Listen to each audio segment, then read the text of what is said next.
We're not a Marxist country yet.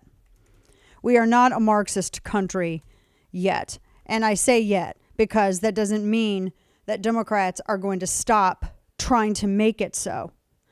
That was huge because everything that they have been pushing has been what? It's been Marxist economic plans, completely absent foreign policy. It's been Marxist in terms of education and going along with the Frankfurt School critical theory, except this time substituting race and ethnicity for economic class, right?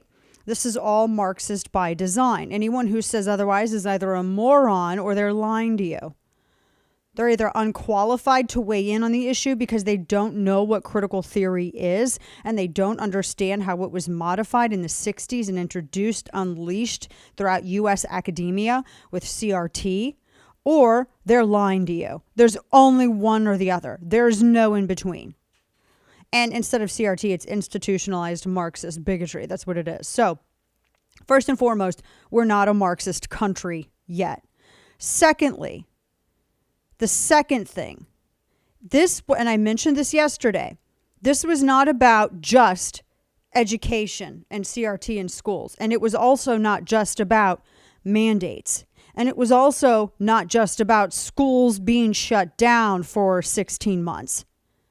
And it was also not just about economy or not just about foreign policy. What exits revealed, gosh, I have so many notes here today.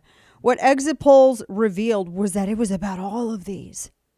Now, granted, there were some people who were a little bit more passionate about some other issues more than others, but I'm telling you what, it was all of these things. And what's interesting is there's really not, except maybe with the exception of some of the economy issues, because you have some people, maybe moderate Dems, that maybe want a little bit more taxation, obviously, than Republicans. But otherwise, this was a pretty bipartisan slice. Pretty amazing. The exits revealed a really wide range of dissatisfaction with Democrats. This is why I caution you. And this was my entire point of I set it up yesterday because I was hedging my bets that today this is what exits were going to be. And I was correct. I was cautioning you yesterday to not make it about one singular issue over another. Because if it's just about CRT, they can easily craft a defense to that. I know. Even though it's about Marxism, this is about optics. And you have to realize that first the battle is fought optically before it's shallow before it's deep. But all of these things, when you have a voter who's weighing out the options, say that they're always, say that they've typically been a Democrat voter, right? And they go up and get ready to cast their vote. Say that they've been a typical Democrat voter. They get up and get ready to cast their vote. They're looking at the names on the ballot.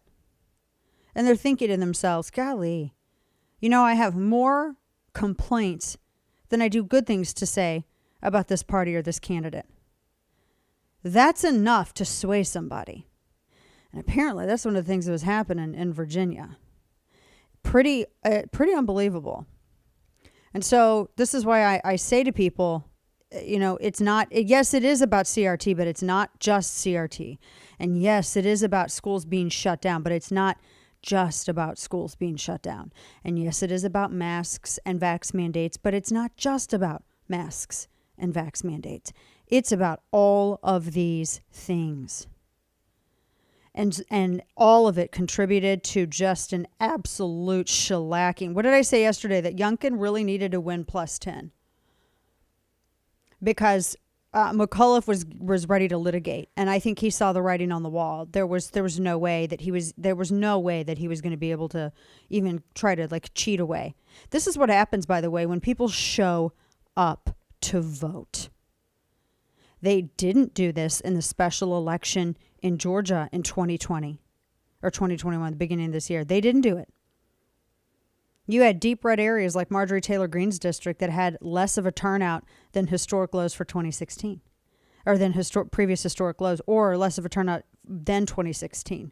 This is what happens when people turn out. So that's the other takeaway from this, that it's about all those things. Here's something else, too.